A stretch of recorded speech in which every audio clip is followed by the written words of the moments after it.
ẹ jẹ́ n kọ́kọ́ lọ sí ìlú Ìlọrin ìlú Àfọ̀njá ẹnu dùn júyọ̀ ìlú fàfà ìlú àwọn àfà ńlá ìlú tó jìnnà síná tó sì tún súnmọ́ àlùjánnà tẹ́ ẹ gbàgbé wípé ńgbà tí mò ń gbé rìpọ́ọ̀tù mo sọ fún yín pé àfà Abdulrahman wọ́n bá bẹ̀rẹ̀ sí ní lu báńdìrí báyìí báńdìrí tí àwọn àfà ńlá máa ń lù ó dùn lọ́wọ́ rẹ̀ pọ̀ tí ó máa tán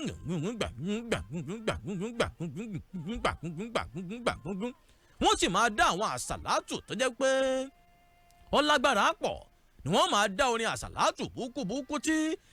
àsàlátù gan yóò fẹ́ dàbí ìgbà tó jẹ́ wípé èèyàn máa gbé bọ́dì sí ẹ gbọ́ ọ́pdéètì lórí ọ̀rọ̀ Abdulrahman tó kun Afusa bí ẹni kùnràn wọ́n ti yọjú ẹ̀ sílé ẹjọ́ ṣùgbọ́n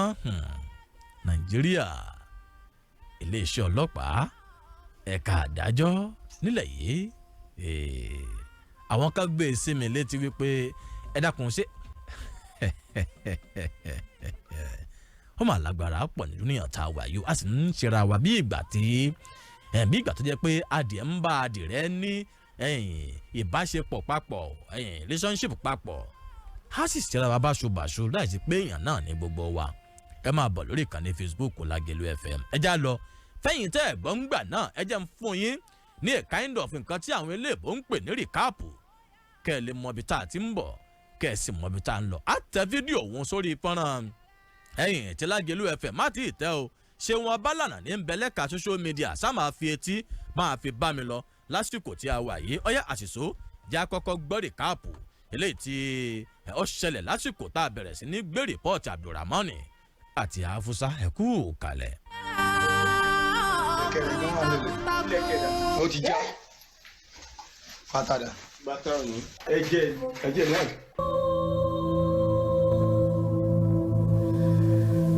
ó kú ká jẹun ló lóun ò lè dúró jẹun ipò òun kánjú òun lọbì kan lọ́jọ́ yẹn tó fi wá jáde kí wàá ní òkú rẹ̀ ń bo lòkú rẹ̀ wá wọn ló lóun ti gbogbo pátì rẹ̀ wọn rí ọ̀pọ̀lọpọ̀ ń bẹ̀ mọ́ díẹ̀ náà ni wọ́n rí nínú àwọn ẹ̀yà ara rẹ̀.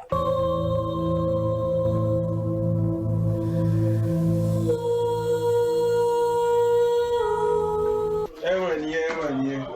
ọwọ́ ẹ̀ ara ọwọ́ ẹ̀ àdá tó fi jù ni a máa gbé tébù orí tébù yẹn ló gbé lé.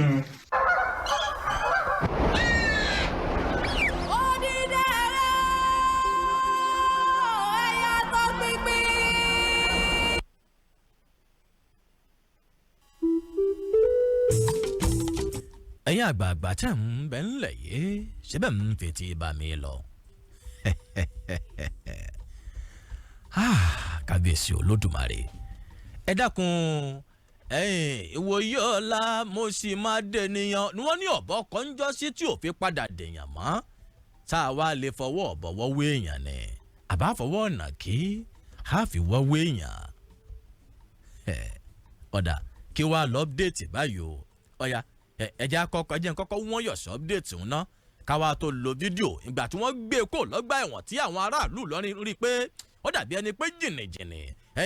ilé ẹjọ́ yìí ṣé tí wọ́n fẹ́ máa dà nǹkan rú báyìí ẹ rí bí àwọn èèyàn ṣe tí wọ́n ṣe túbọ̀ tá ń lọrin kódà wọ́n ṣe protest pé ìlú Ìlọrin èéṣe ìlú náà ẹ má sọ̀lú wa lẹ́nu o ṣùgbọ́n kòkó ò ní gbà wá àti lo gbogbo ẹ̀ á lò díẹ̀ ńbẹ̀ ẹ farabalẹ̀ update tó ṣẹlẹ̀ rèé o lórí ọ̀rọ̀ Abdulrahman àti Afusa ẹ kú kalẹ̀.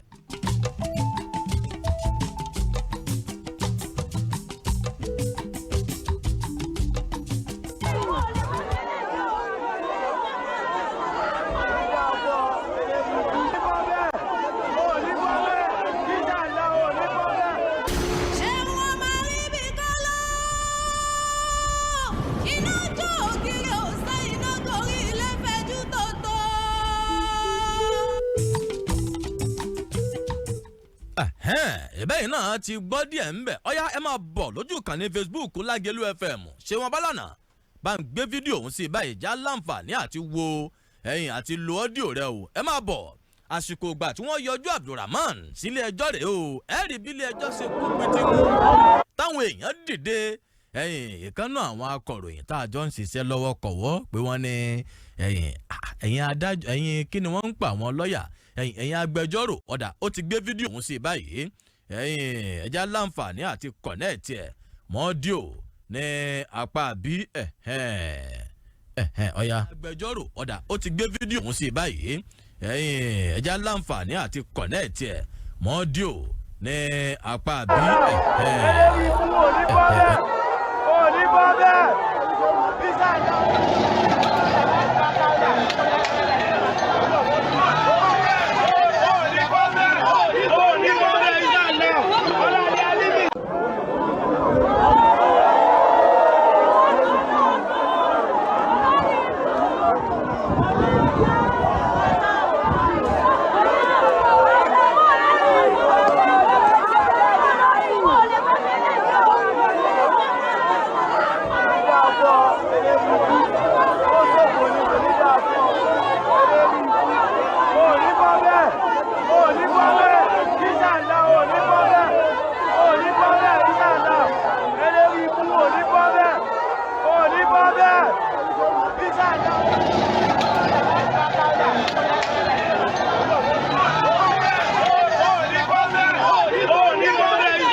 ìdájọ́ òdodo tí ìdájọ́ òdodo bá wáyé irú kan báyìí ó ní ìdá ti ṣe kẹkẹ bá jẹ pé ìlú ìlọrin la wà yìí wọ́n lè lọ́wọ́ ti sọ̀rọ̀ pé ìlú ìlọrin ló lè fẹ́ kó ní bẹ́ẹ̀ wọ́n lè bá yẹn lọ́wọ́ máa dùrà mọ́ ní wọ́n lè bá yẹn lọ́wọ́ máa fà á ìdá fẹ́ ẹ̀pá ní orí ìpàdé ìlú mùsùlùmí àtàkì làwọn ọba àlọ́rin o wọ́n wò wá lọ ọba àlọ́rin Ilorin jẹ́. Ẹ lọ sí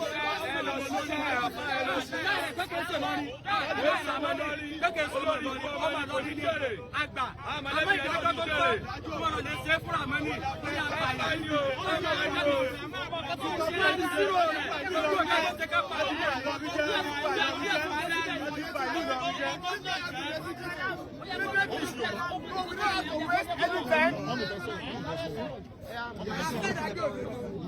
Ẹnìkan ló bí ọ́fṣọ̀ náà o,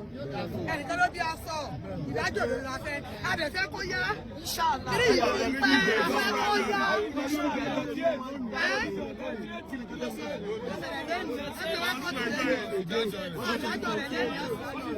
Ọ̀nà sùn ó lè gbé jáde, ẹ jẹ́ kí ìdájọ́ yẹn yá. Èèyàn ló bí Afusa, èèyàn ló bí aṣọ. Ẹ jẹ́ kó yá, ẹ jẹ́ kó yá.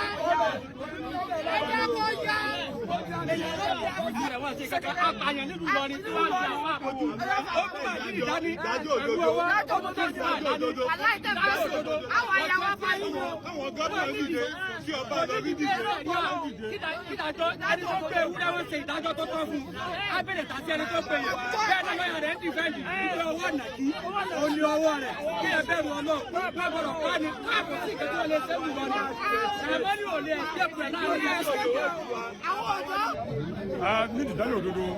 ní kíákíá ó sì má pẹ́ orí tó ṣẹlẹ̀ yìí ọgbà omi dúdú lọ́wọ́ wa ó sì bà Ìlọrin jẹ́ àwọn afá jẹ́ ó sì bà àwọn ọdẹ wọn náà jẹ́ bí àwọn afẹ́ ń bẹ̀ ni pé afẹ́ ìdájọ́ òdodo ó sì má pẹ́ lóbi dáa. I'm the first president of Nigeria. Wọ́n ti pa àwọn èèyàn nílọrin, wọ́n ń gé orí àwọn èèyàn, tó ń sọ́kà wà nínú Ìlọrin bì.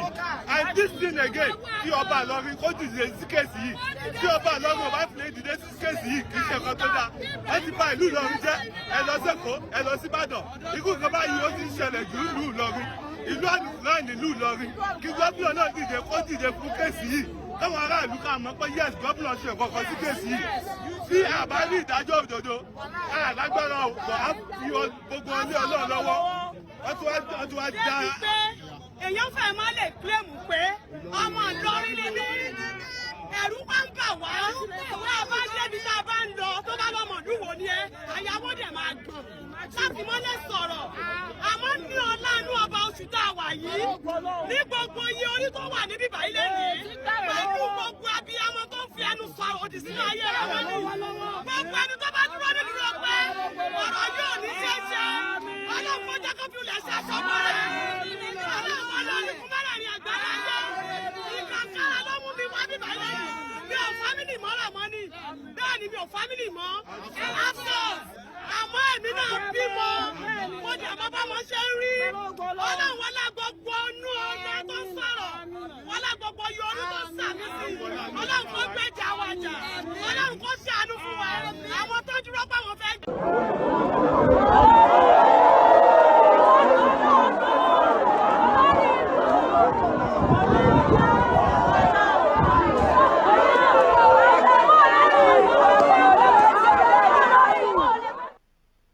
ọba ń tún gbé ni mò ń gbìyànjú a fẹ́ lọ rèé polówó ṣùgbọ́n ẹ jẹ́ ń fi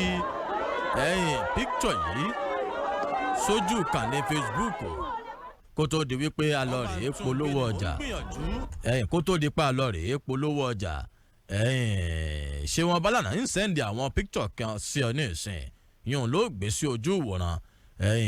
a wà lọ rèé polówó ọjà ẹ dákun ẹ̀yin tẹ́ ẹ wà ń lé ẹ bá ń wo bàtà yìí ṣé bàtà ànàkírè o wọ́n láwọn ànàkí náà máa wọ bàtà Afusa funfun tó bọ́lẹ̀ àti àwọn ọwọ́ rẹ̀ ṣé wọn bálànà mo ti sẹ́ndì píkítọ̀ ń ṣe ọ báyìí bá ń gbé píkítọ̀ ń ṣe wọ́n ní wọ́n sọ pé ọwọ́ ànàkí ni wọ́n bá pé kìí sọ̀wọ́ Afusa kìí sì sọ̀wọ́ èèyàn kankan ẹ̀yin àgbààgbà tẹ́ ẹ wá jọdẹ tàbí tẹ́ ẹ ti délé ayé pẹ́ díẹ̀ tẹ́ ẹ dá ẹsẹ̀ ànàkí mọ̀ ẹ dákun ṣé sáìsì ìnàkí ni píkítọ̀ ti ń bẹ lójú ìwòran Facebook yìí bá ń gbé píkítọ̀ ń ṣe ọbalànà bá ń gbé píkítọ̀ ń ṣe ẹ wàá fi yé mi bàtà funfun tí ń bẹ wájú Ràmọ́nì yìí ṣé sáìsì ìnàkí nù o a fẹ́ polówó ọjà nígbà tí ṣé wọn bálànà tó gbé píkítọ̀ sórí ìkànnì Facebook ẹ̀kú.